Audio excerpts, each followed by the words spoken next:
하나님 말씀은 출애굽기 3장 1절에서 5절 말씀입니다. 출애굽기 3장 1절부터 5절 말씀입니다. 출애굽기 3장 1절에서 5절 말씀 봉독합니다. 모세가 그의 장인 미디안 제사장 이드로의 양떼를 치더니 그 떼를 광야 서쪽으로 인도하여 하나님의 산 호렙에 이르매 여호와의 사자가 떨기나무 가운데로부터 나오는 불꽃 안에서 그에게 나타나시니라. 그가 보니 떨기나무에 불이 붙었으나 그 떨기나무가 사라지지 아니하는지라. 이에 모세가 이르되 내가 돌이켜 가서 이 큰 광경을 보리라.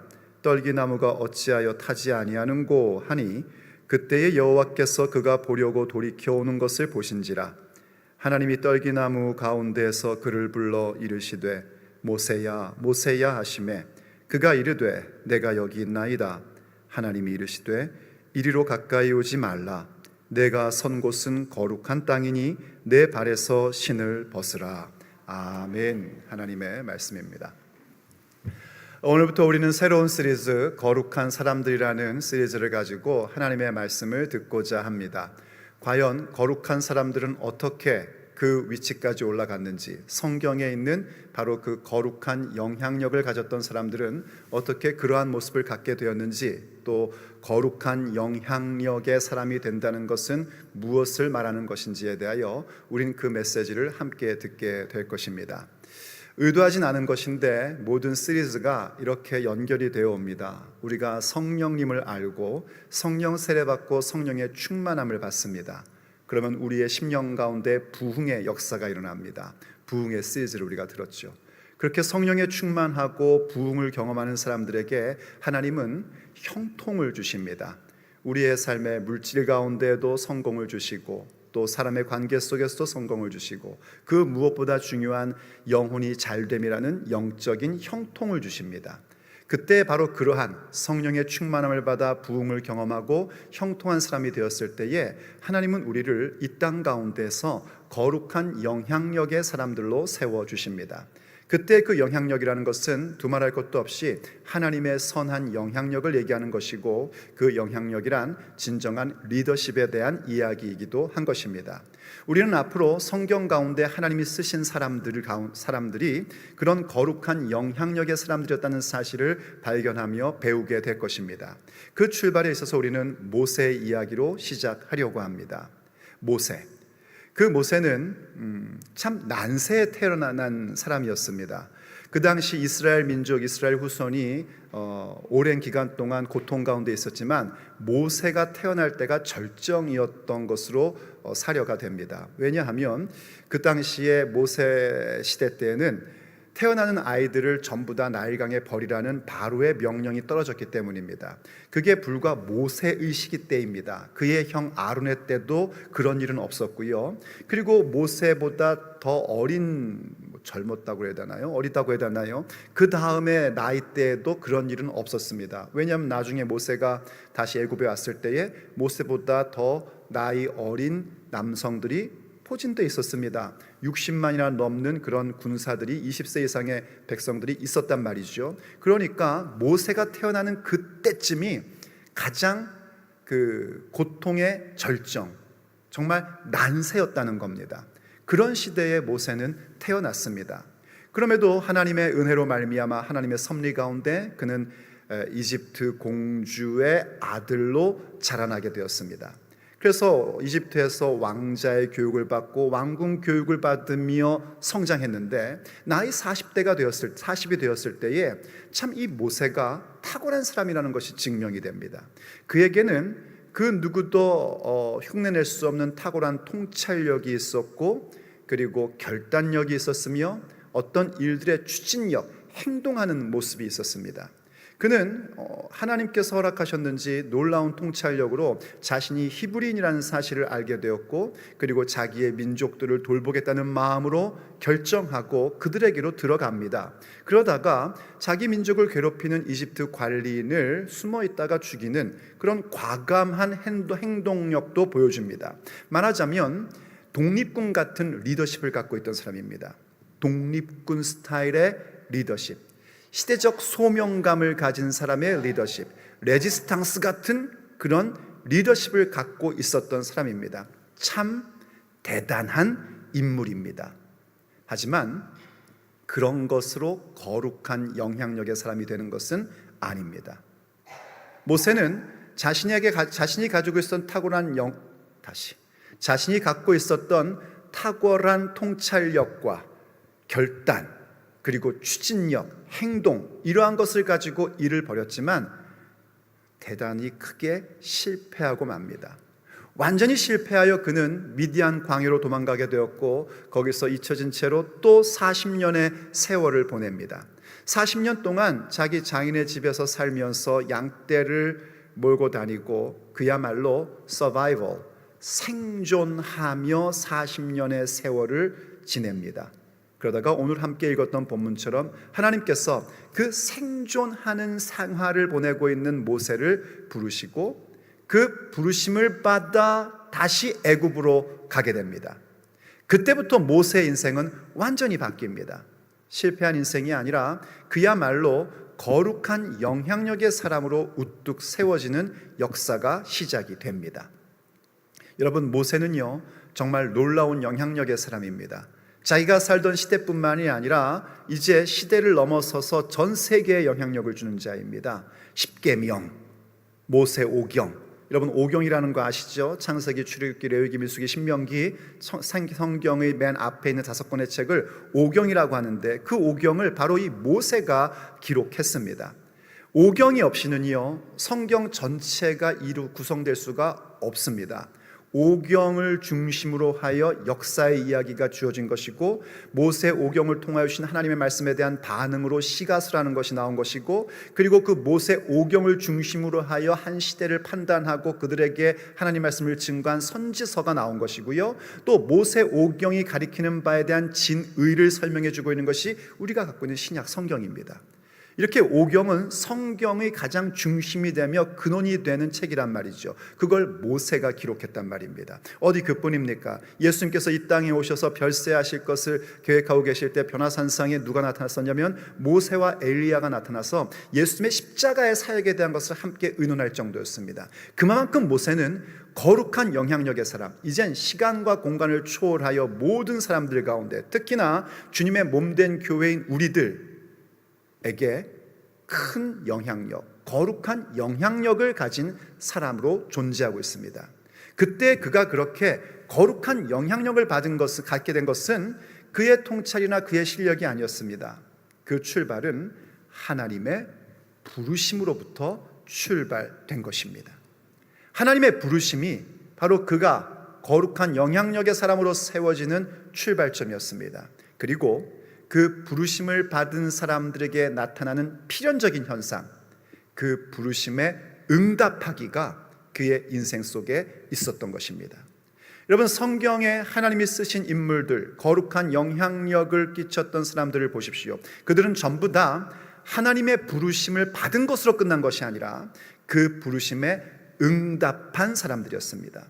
거룩한 영향력의 사람이 된다는 것, 그 첫걸음은 무엇인가? 바로 우리를 부르신 하나님의 부르심에 응답하기를 갖는 것입니다. 하나님의 부르심에 응답하기를 가질 때에 우린 드디어 하나님께서 주신 성령 충만함과 부흥을 경험한 사람으로, 하나님께서 허락하신 형통을 가진 사람으로 이 시대와 또 시대를 초월한 거룩한 영향력의 사람으로 세워지는 것입니다. 그렇다면 과연 하나님의 부르심에 응답한다는 것은 구체적으로 무엇을 말하는 것일까요? 우린 모세의 거룩한 영향력으로의 여행의 그 첫걸음 속에서 부르심에 응답하기가 무엇인지를 확인하게 됩니다. 부르심에 응답하기란 무엇인가? 첫째, 하나님을 알아가기입니다. 부르심에 응답한다는 것, 나를 부르신 하나님께 내가 응답하며 나간다는 것은 다른 것이 아니라 나를 부르신 그분이 누구신지, 그분이 어떤 존재인지를 알아가는 것입니다. Knowing God입니다. Knowing God. 하나님을 아는 겁니다. 하나님에 대하여 아는 차원이 아니라 그분이 어떤 분이신지, 그분의 인격이 무엇인지, 그분의 능력이 무엇인지, 그분의 권세가 무엇인지, 그분을 알아가는 겁니다. 모세가 그것을 발견하게 됩니다. 그날도 모세는 생존을 위하여 양떼를 몰고 있었죠. 그때 하나님께서 그를 부르십니다. 모세야, 모세야, 내가 여기 있나이다. 그가 가까이 오니까요, 가까이 오지 말라 하시면서 내가 선 곳은 거룩한 땅이니 내 발에서 신을 벗으라 하시며 요구하시는 부르심을 그에게 주십니다. 신에서 네 발에서 신을 벗으라. 성경의 전통의 의미로 신발을 벗는다는 것은 노예임을 얘기하는 것이고 내 권한을 양도하는 것입니다. 바로 하나님께 내 모든 권리를 양도해 드리며 내가 그분의 종임을 고백하는 행위, 그게 신에서 다시 발에서 신을 벗는 것입니다. 그걸 요구하셨어요.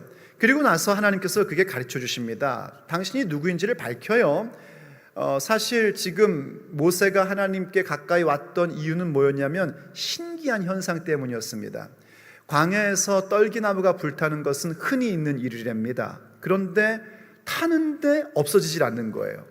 그래서 이게 도대체 웬일이냐 하고 이 큰 광경을 내가 좀 가까이 봐야겠다고 간 것이었거든요. 그래서 하나님이 가르쳐 주신 겁니다. 지금 이 현상은 자연 발화의 현상이 아니라 내가 임재하는 현상임을 가르쳐 주시고 이렇게 말씀하세요. 3장 그 뒤에 읽어보면 나는 너의 조상의 하나님, 아브라함의 하나님, 이삭의 하나님, 야곱의 하나님이다 하시며 내 백성들의 고통받는 소리를 내가 듣고 보고 너를 보내어 그들을 구원하여 이 땅 가운데로 이끌어낼 것이다 하며 하나님의 계획을 말씀해 주십니다. 그러면서 말씀하시죠. 내가 너와 함께 할 것이다. 그러니 가라 하고 소명을 하시고 사명을 주신 겁니다. 부르시고 보내시는 일을 해주신 거예요.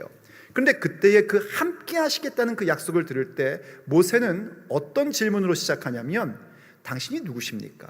나를 보내시는 그분이 과연 누구십니까? 하는 질문으로 시작을 합니다. 한번 보시죠.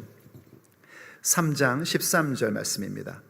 모세가 하나님께 아뢰되 내가 이스라엘 자손에게 가서 이르기를 너희의 조상의 하나님이 나를 너희에게 보내셨다 하면 그들이 내게 묻기를 그의 이름이 무엇이냐 하리니 내가 무엇이라고 그들에게 말하리까 하고 내 조상의 하나님 당신이 누굽니까? 하고 묻는 겁니다. 여러분 이거 탁 보면은 마치 모세가 나중에 하나님의 그 보내심을 받아서 애굽에 가가지고 자기 백성들에게 얘기할 때에 백성들이 묻는 질문이 이런 질문이 올 것이다 하고 예상하여 물은 것 같죠? 아닙니다. 여러분 아시는 분은 아시지만 모세는 하나님의 보내심을 받아 갈 마음이 없었습니다. 전혀 가고 싶은 마음 없는 상태였습니다. 그가 지금 이렇게 물어보는 것은요, 백성들을 생각하는 게 아니라 자기의 궁금함을 묻는 겁니다. 어려서부터 조상의 하나님에 대한 얘기는 들었습니다. 40세가 되었을 때에도 그 하나님 의지하고 뭔가 일을 벌려봤던 겁니다. 그런데 실패했거든요. 그래서 이제 궁금함이 생긴 겁니다. 어려서부터 들어서 알았던 하나님이 아니라 내가 지금 직접 만나고 있는 이분, 나를 지금 부르시는 이분이 과연 누구냔 말입니다. 그분의 이름을 알아야겠다는 것입니다. 이름을 안다는 것은, 이름이라는 것은 그 존재의 인격과 권세와 능력을 의미하는 것입니다. 과연 당신이 어떤 분인지 나 좀 알고 싶습니다 하고 하나님께 묻는 것입니다. 이게 있어야 됩니다. 하나님을 분명히 알고자 하는 마음 말입니다. 그게 부르심에 응답하는 것입니다. 이 질문으로 인하여 우리는 놀라운 은혜를 받게 됩니다.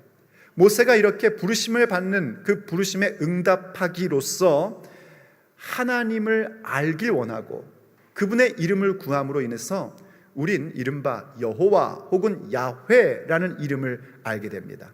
하나님께서 이 모세의 물음에 답하시죠. 나는 스스로 있는 자다. 여기에서 야훼라는 이름이 나온 겁니다. 본래 이 스스로 있는 자다라는 것은 한국어의 탁월한 번역이고 원래 의미는 많은 분들이 아시다시피 I am who I am입니다. 나다라는 얘기고요. 그걸 조금 더 의미 있게 얘기하면 나는 존재하는 자다라는 뜻입니다. 그래서 I am 해서 그 am이 being, 존재 이런 얘기거든요. 그럴 때에 이 히브리 말의 그 I am이라는 그 말은 그 나다 이런 얘기지 않습니까? 그거를 이제 3인칭 남성으로 탁 바꾸면 그분은 존재한다, 나는 존재한다가 그분은 존재한다가 돼요. 그분은 존재한다는 그 히브리 언어가 야훼라는 발음과 똑같습니다. 그래서 그 야훼라는 발음이 나는 스스로 존재하는 자다라는 그 하나님의 자기 설명에서, 자기 이름 밝힘에서 나온 명칭입니다. 야훼. 이해가 되십니까? 여러분 상식적으로 알고 계시면 참 좋습니다. 바로 그 놀라운 이름을 모세가 알게 되고 하나님을 경험하게 됩니다. 그래도 모세는 사실 계속 가지 않으려고 버텼죠. 그러자 하나님이 그에게 어떻게 하시죠? 설득하십니다. 여러 가지 표적을 보여주시고, 야, 지팡이를 던져봐라. 던졌더니 뱀이 되고, 꼬리를 잡아라. 그랬더니 다시 지팡이가 되고, 내 품에 손을 넣어봐라. 뺐더니 나병에 걸려있고, 다시 넣다 빼봐라. 넣다 뺐더니 나아있고, 뭐 이런 놀라운 표적을 보여주시고, 이런 표적을 내가 너에게 줄 테니까 가라 하고 말씀을 하십니다. 계속 버텼죠. 버티는데도 하나님은 계속하여 그를 설득하십니다. 그렇게 그는 하나님을 경험해 갑니다. 하나님을 알아가는 겁니다. 그분의 이름을 알고 그분의 성품을 경험하고 자기를 설득하시는 그분을 경험하는 그 시간을 갖게 됩니다. 그게 바로 부르심에 응답하는 모습입니다. 그래서요, 이 호세아서를 보면 우리에게 이렇게 가르침을 주고 있습니다. 한번 호세아서를 볼까요? 그러므로 우리는 여호와를 알자. 힘써 여호와를 알자. 그의 나타나심은 새벽빛같이 어김없나니 비와 같이 땅을 적시는 늦은 비와 같이 우리에게 임하시리라 하니라. 아멘. 여호와를 알자. 힘써 여호와를 알자 하고 우리에게 권면해 주고 있습니다. 왜냐하면 우리가 지금 찢겨진 상태이기 때문입니다. 매맞은 상태이기 때문입니다.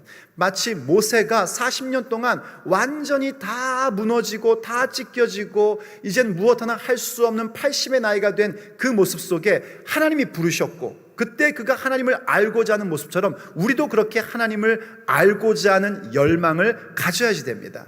여러분, 하나님을 아는 자가 되십시오. 여러분의 인생 속에 예수님 믿는다고 하고 신앙생활 해왔다고 하는데 뭔가 여러분 정말 생존하는 것 외에는 아무 삶의 방법도 없고 의미도 없고 그런 상태 속에 계십니까? 그렇다면 여러분, 하나님의 부르심을 듣고 그분을 더욱 알아가고자 하십시오. 하나님을 알아야 됩니다. 우리는 부르심 그러면 이런 생각을 하죠. 선교지를 나간다든지 혹은 목사가 된다든지 혹은 어떤 현장으로 나가다든지 그런 생각을 합니다. 맞아요. 그것도 부르심입니다. 그런데 그 이전에 먼저 선행돼야 될 것이 무엇이냐면 하나님을 알아가기입니다. 하나님을 암 없이 그 현장으로 가면 어떤 일도 일어나지 않습니다. 그냥 오히려 선교지, 목회지 혹은 나의 삶의 현장을 전부 다 엉망으로 만들 뿐입니다. 하나님을 먼저 아는 자 되셔야 됩니다. 그럴 때에 나에게 그렇게 가르쳐 주신 하나님, 나와 함께 하겠다 하신 그 하나님이 누구인지를 알게 되었을 때 그 하나님 앞에 우린 또 결단을 드릴 줄 알아야 됩니다. 그건 나의 결단이 아닙니다. 하나님 앞에서 갖는 결단하기입니다. 그러므로 두 번째, 부르심에 응답한다는 것은 무엇을 말하는 것인가? 하나님 앞에 결단하기입니다. 너무나 이건 필연적인 과정입니다. 하나님께서 나를 불러주셔서 우리가 이 자리 가운데 있고 하나님을 경험하게 되고, 그런데 그 하나님, 내가 전에 듣던 하나님 차원이 아니라 내가 직접 경험하는 하나님이기를 원하여, 하나님 누구십니까? 더 알기 원합니다. 내게 하나님의 이름을 가르쳐 주십시오. 하나님의 인격을 가르쳐 주십시오. 하나님의 권세가 무엇인지를 체험하게 해 주십시오. 하나님의 능력을 알게 해 주십시오 라고 할 때에 하나님은 우리로 하여금 하나님을 알게 해 주십니다. 그러면 그 하나님 앞에 우린 자연스럽게 뭘 갖게 되냐면, 이 하나님 앞에 정말 내 인생을 드리고 이분만이 나의 삶의 목적이 되기로 결정하며 그 결단을 드리게끔 되어 있습니다. 그런데 참 이상하게도 요즘 교인들을 보면 이게 분리되는 현상이 자주 나옵니다. 하나님을 암과 하나님 앞에 결단함은 언제나 연결되어 오는 것인데 이 단절의 현상을 보게 됩니다.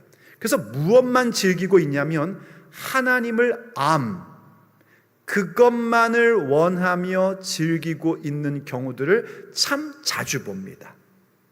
여러분, 그건 정말 아는 것 아닙니다. 영적인 알미 아니란 말입니다. 영적인 알은 우리를 반드시 하나님 앞에 결단하게 만듭니다. 그런데 그 결단으로 가지 않는 상태에서 하나님을 아는 것으로 멈추는 건 어떤 의미냐면 그저 자기 만족에 머무르는 모습인 겁니다. 하나님을 경험하면은요, 심리적인 안정감이 오거든요.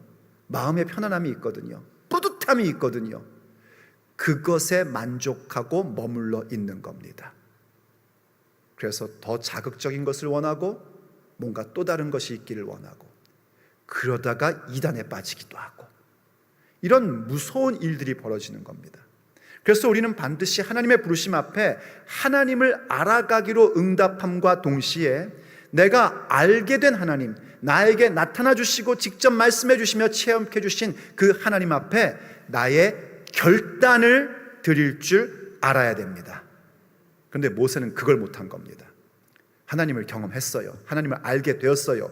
야훼, 스스로 계신 자라는 그 놀라운 이름까지 갖게 되었습니다. 그럼에도 불구하고 뭔가 석연치 않은 겁니다. 왜냐하면 사실 모세는 지금 비록 40년 동안 미디안 광야 가운데 살면서 낮아졌지만 40세까지는 왕궁에서 교육을 받은 사람입니다. 이집트 왕궁에서 네로라 하는 이집트 신들의 제사장들을 직접 보았었고 그 신전들을 다 보면서 살았던 사람입니다. 그런데 지금 자기 앞에 나타난 조상의 하나님, 그 이름을 가르쳐 주셨는데 그분이 자기에게 보여준 표적이라는 게 뭐에 불과해요? 지팡이 뱀으로 바뀌고 자기 몸을 이렇게 나병 왔다 갔다 하고 그리고 또 그냥 나중에 가서 해봐라 하는 게 뭐였냐면 나일강의 물을 조금 떠다가 땅에 부어라, 그럼 피로 바뀔 거다 하는 정도였어요. 이거 전부 다 누구도 할 수 있는 거냐면 이집트 신들의 제사장들도 할 줄 아는 겁니다. 그거 모세 40대까지 보며 자란 사람입니다. 이집트 바로들은요, 자신들의 엔터테인먼트를 위해서도 가끔씩 그런 걸 하게끔 했었습니다. 그래서 모세가 가서 그것 보일 때에 바로가 자기들 제사장들이 가서 니들도 보여줘라 하고 함께 똑같이 했던 모습들 우리 기억하지 않습니까? 그것에 불과할진데 뭐가 그렇게 대단하겠나 싶은 겁니다. 이집트의 신전에 비교해 볼 때 떨기나무에 나타난 하나님 너무나 초라해 보이는 겁니다. 아무것도 아닌 것처럼 보이는 겁니다. 우리도 그렇지 않습니까? 이 세상에 권세 있는 자들, 세상의 부 이런 것들을 볼 때에 마치 교회에서 만난 예수님은요 너무나 떨기나무 가운데 계신 분 같고요, 그분이 보여주는 표적이라는 것이 오히려 이 세상의 갑부들, 재벌들이 보여주는 것만큼 대단해 보이지 않는 경우들도 있더란 말입니다. 그래서 그분 앞에 결단을 갖지 못하는 겁니다. 그런데 한 가지 걸리는 건 있죠. 자기 몸이 나병이 걸렸던 것 말입니다. 이 하나님이 나 하나쯤은 어떻게 하실 수는 있나 보다 해서 아주 마지못해 애굽으로 돌아가는 모습을 보입니다. 어떻게 하냐면요, 그가 이제 와가지고 가야 되니까 자기 장인에게 얘기를 합니다. 뭐라고 얘기하냐면 하나님이 나에게 이런 사명을 주셨습니다. 그래서 나의 백성들을 구출하러 난 가야겠습니다. 이렇게 말하진 않습니다. 그가 이렇게 얘기합니다. 내가 애굽에 가서 나의 형제들이 아직 살아있는지를 좀 확인해 보고 싶습니다. 그러니 나를 좀 가게 해 주십시오. 근데 원래 이 이드로는요 굉장히 탁월한 사람입니다. 뭔가 탁 감을 잡은 게 있는 모양이에요. 평안히 가라 하고 보내줍니다. 그래서 마지못해 자기 아내 데리고 두 아들 데리고 드디어 애굽으로 가는 겁니다. 그런데 그 가는 도중에 이상한 일이 벌어집니다. 이런 일입니다. 출애굽기 4장 24절을 보세요. 모세가 길을 가다가 숙소에 있을 때에 여호와께서 그를 만나사 그를 죽이려 하신지라. 십보라가 돌칼을 가져다가 그의 아들의 포피를 베어 그의 발에 갖다 대며 이르되 당신은 참으로 내게 피난편이로다 하니 여호와께서 그를 놓아주시니라. 그때 십보라가 피난편이라 함은 할례 때문이었더라 하고 말씀해 줍니다. 여러분, 이 구절은요 성경의 난해 구절 가운데 하나입니다. 정말 딱 봐도 이상하지 않습니까? 그래도 어쨌든지 간에 억지로든 마지못했던 하나님의 보내심을 받아 지금 애굽으로 가고 있는 거 아닙니까? 그래서 가다가 잠을 자느라고 숙소, 뭐 그게 텐트인지 여관인지 모르겠지만 숙소에 있었는데 하나님이 찾아오셨대요. 그럼 우리 생각엔 어떻게 하셔야 될 것 같아요? 야, 모세야, 힘내라. 네 할 수 있다. 하면 된다. 이렇게 말씀해 주셨으면 좋겠는데 죽이려고 하셨대요. 그거 참 이상한 일입니다. 근데 그것도 이상한데 어떻게 된 영문인지 그의 아내 십보라는 지금 이 모든 문제의 원인이 뭔지를 단번에 알아챕니다. 그래서 자기 아들들을 직접 엄마가 할례를 행해가지고 그 포피를 모세에게 탁 던져줬더니 정말 해결이 되어 하나님께서 모세를 놓아주십니다. 참 전부 다 난해한 투성입니다.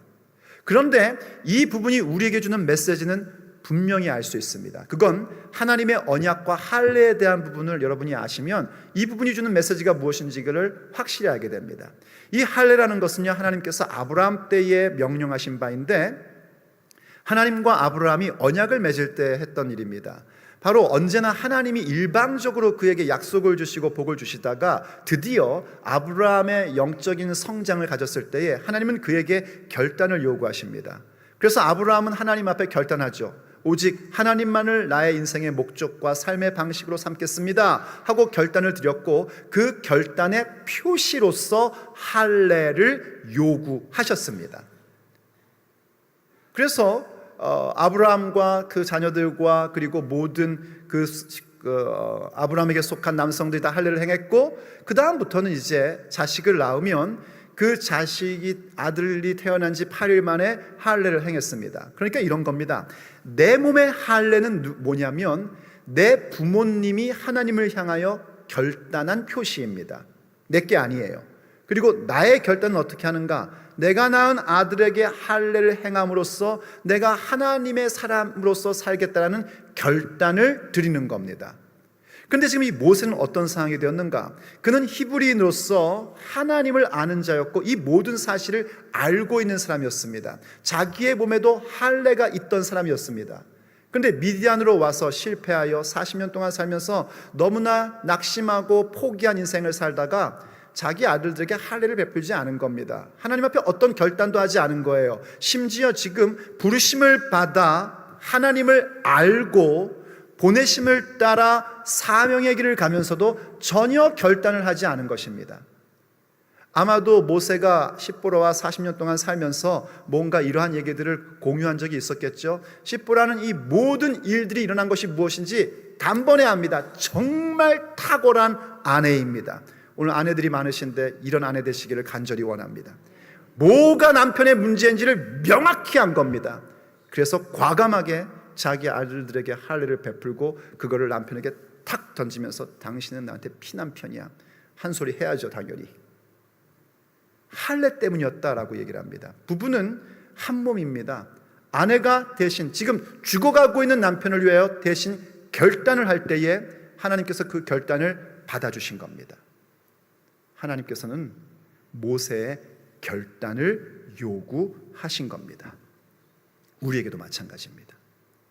하나님의 부르심에 응답한다는 건 무엇인가? 그분을 알아가는 차원 정도가 아니라 그분을 알면 알수록 정말 하나님만이 내 인생의 목적이어야 하는구나. 과연 하나님과 그 말씀만이 내 삶의 방향이고 방법이어야 하는구나. 내 모든 결정의 기준이어야 하는구나 하는 것을 알고 그렇게 하기로 결단을 드리는 것입니다. 하나님은 우리에게 그 결단을 원하십니다. 왜냐하면 그 결단을 통하여 하나님이 일하시기로 결정하시기 때문입니다. 이 결단이 없이 현장으로 가면, 사명의 현장으로 가면 모든 걸 망가뜨리기 때문입니다. 주님 앞에 결단을 드리십시오. 나 혼자 하는 결단이 아닙니다. 내가 알게 된 그 하나님 앞에 결단을 드리는 겁니다. 예수님도요, 자기 제자들에게 결단을 요구하셨습니다. 마태복음 16장 말씀을 보십시오. 같이 한번 읽어볼까요? 시작. 이에 예수님께서 제자들에게 이르시되 누구든지 나를 따라오려거든 자기를 부인하고 자기 십자가를 지고 나를 따를 것이니라. 아멘. 지금 누구에게 말씀하셨어요? 제자들에게입니다. 세상 사람들 아닙니다. 제자는 누구냐면 이미 예수님 믿고 신앙 고백하고 예수님 따라가고 있는 사람들입니다.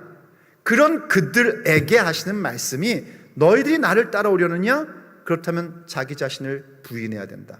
나의 십자가를 지고 나를 따라야 된다. 너희들 이걸 결정해야 된다. 결단해야 된다 라고 말씀하신 겁니다. 이 말씀의 배경 여러분 기억하시죠? 마태복음 16장 말씀이요. 예수님을 향하여 베드로가 주는 그리스도시요 살아계신 하나님의 아들입니다 라고 고백하는 거기서부터 시작이었습니다. 그 믿음의 고백을 받은 예수님, 바로 예수님이 누구신지를 명확히 알게 된 거죠. 예수님을 knowing Jesus를 베드로가 확실하게 가진 겁니다.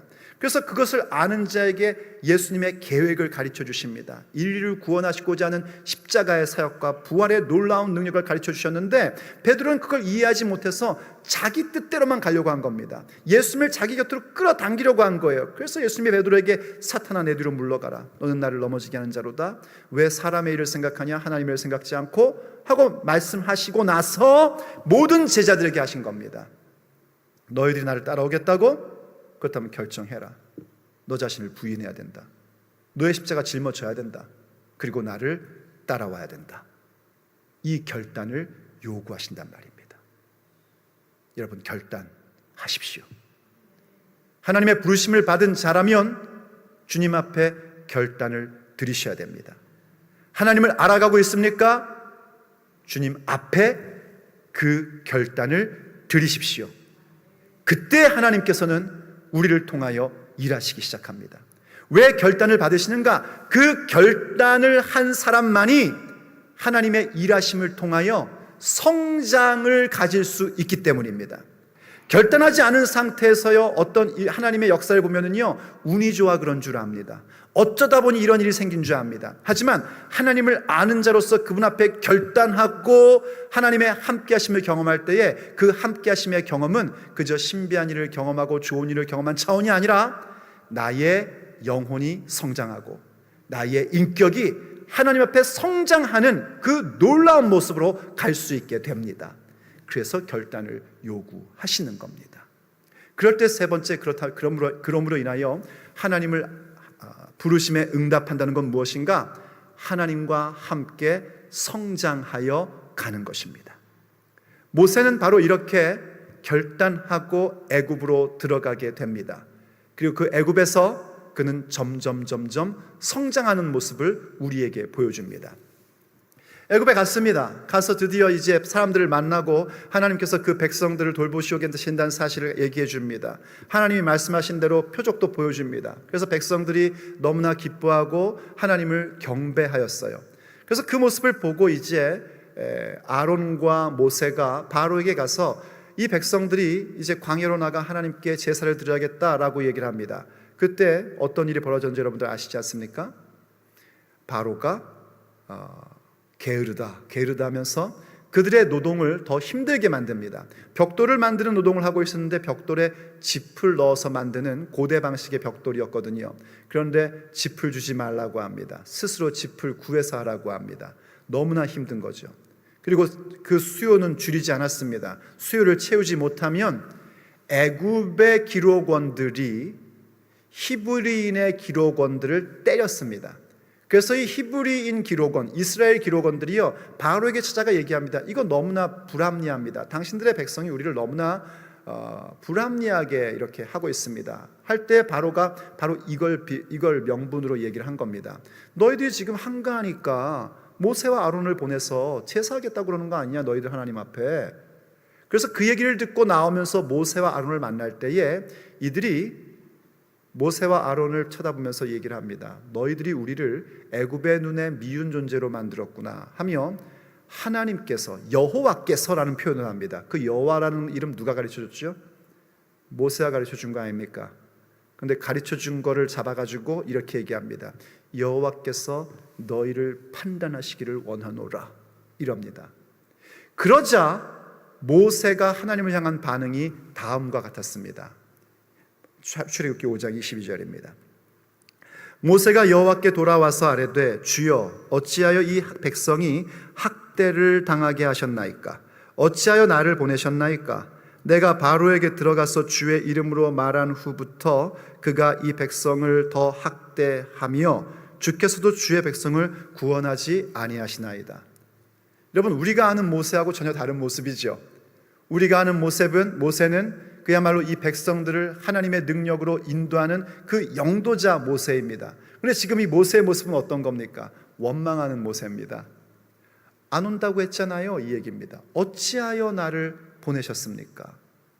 어찌하여 이들을 더 학대를 당하게 하시고 하나님께서는 이들을 구원하지 않으십니까? 하나님을 향한 신뢰가 하나도 없습니다. 하나님이 이제 놀라운 일들을 이루실 텐데 그 일들에 대한 기다림도 전혀 없습니다. 기다릴 줄도 모르고 하나님을 향한 신뢰도 없습니다. 그가 비록 하나님을 알고 하나님 앞에 결단을, 자기 아내가 정말 그 놀라운 결단력을 가지고 해줘서 여기 오긴 왔는데 아직까지는 하나님을 체험하지 못하여, 그분의 놀라운 역사를 체험하지 못하여 지금 일어나는 현상 가운데에 정말 인간 모세를 보여주고 있는 겁니다. 그런데 이랬던 모세가 이제 그 나중에 아마 그 10가지 재앙을 학자들이 어느 정도의 기간으로 보냐면 보수적인 사람들이 보통 한 6개월 정도의 기간으로 생각을 합니다. 그럼 한 6개월 후에 이 모세는 어마어마한 성장의 모습을 우리에게 보여줍니다. 출애굽기 14장에서 그는 이런 얘기를 하죠. 우리가 잘 아는 내용입니다. 모세가 백성에게 이르되 너희는 두려워하지 말고 가만히 서서 여호와께서 오늘 너희를 위하여 행하시는 구원을 보라. 너희가 오늘 본 애굽 사람을 영원히 다시 보지 아니하리라. 아멘. 여러분, 감이 잡히십니까? 5장의 모세와 14장의 모세는 완전히 다른 사람입니다. 지금 이 14장의 상황은 뭐냐면 10가지 재앙 다 끝나고 바로가 항복했습니다. 다 가 그랬고요. 나갈 때 그냥 나온 게 아니라 모든 은금과 폐물을 이집트 사람들에게 요구하여 그거 다 받아가지고 그리고 나온 겁니다. 그런데 그 나오는 그 과정에 이 바로의 마음이 바뀌어가지고요, 이집트 군대를 가지고 이 백성들을 다 죽이겠다고 추격하여 오는 겁니다. 앞에는 홍해가 가로막혀 있고요, 뒤에는 이집트 군대가 죽이겠다고 오고 있는 상황입니다. 그리고 백성들은 어떻게 하죠? 왜 우리를 이집트에 우리 묻을 곳이 없어가지고 이 광야 가운데 묻으려고 우리를 끌고 왔냐? 우리가 이집트에서 살다고 했지 않냐? 하면서 모세를 향하여 모든 백성이 원망을 합니다. 5장에서는 그저 히브리인 기록원들이 흘겨보면서 여호와께서 너희를 판단하기 원하신다, 이 정도의 얘기에 불과했었습니다. 바로가 죽이겠다고 한 적도 없습니다. 그런데도 모세는 실망하고 낙담하고 하나님을 신뢰하지 못하고 기다림도 없고 왜 나를 여기에 보내셨냐고 이렇게 얘기하던 모세였습니다. 그런데 지금은 실제로 죽음의 위협이 있고 모든 백성들이 전부 다 모세를 향하여 원망하고 있음에도 불구하고 모세는 너무나 의연합니다. 너희들 가만히 있어라. 하나님께서 하시는 일을 봐라. 인내를 갖고 있고요, 인내를 요구하고 너희들이 보고 있는 이집트 군대 다시는 보지 못할 것이다. 하나님을 향한 분명한 신뢰를 갖고 있고 그 신뢰를 요구하는 모세입니다. 성장한 모세였습니다. 어떻게 이런 일이 벌어질 수 있었는가? 바로 그 10가지 재앙의 과정 가운데 모세는 점점 성장했던 겁니다. 하나님께서 모세에게 이런 일을 가서 전하라, 이런 일이 있을 것을 명하라. 그럼 가서 말합니다. 말씀을 받아 전달합니다. 그럼 자기가 하나님께 받아 전달한 말씀대로 이루어지는 표적을 봅니다. 10번을 반복하여 봅니다. 처음에는요, 아론이 대신 얘기를 합니다. 여러분 성경 자세히 읽어보십시오. 흥미롭습니다. 그러다가 뒤로 가면 모세가 직접 얘기를 하기 시작합니다. 나는 입이 뻣뻣하여 말하지 못합니다 했던 자가요, 이제 갈수록 자기가 직접 이야기를 하기 시작을 합니다. 말씀을 받아 전달하고 그 말씀의 능력을 보는 자는 성장하는 겁니다. 반면에 이 백성들은요, 기적만 받습니다. 그냥 여러 가지의 표적들, 이러한 것들만 보고 막 흑암이 있는데 자기네들은 괜찮고, 메뚜기 떼가 와도 자기는 괜찮고, 우박이 내려도 자기는 괜찮고, 이런 것만 봤거든요. 장자들이 다 죽어도 자기들이 어린 양의 피를 바른 곳에 있을 때는 괜찮고, 그냥 체험만 한 겁니다. 하나님의 말씀을 직접 받지 못했어요. 그러다 보니 이들은 그 체험 가운데서 성장을 갖지 못합니다. 하지만 하나님을 알아가고 그분 앞에 결단하고 그분의 말씀을 계속하여 받아 전달했던 모세는 놀라운 영적 성장을 가진 것입니다. 우리가 이걸 사모해야 됩니다. 이걸 가져야 됩니다. 원하시면 아멘 하십니다. 이것이 우리에게 반드시 있고, 이걸 열망하고 이 자리로 들어가야 됩니다. 그걸 위해서 우리는 더욱더 하나님을 알기를 원해야 되고요, 하나님을 체험하기를 원해야 됩니다.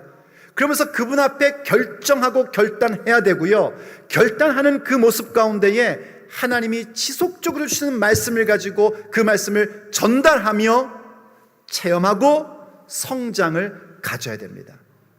이것을 포기하셔서는 안 됩니다. 그래서 디모데서에서도요, 우리에게 이런 설명을 해줍니다.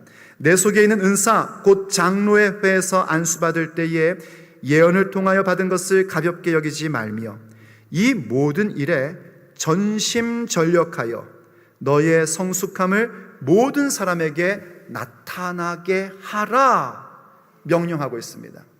전심전력해서 너의 성숙함이 드러나게 하라는 겁니다.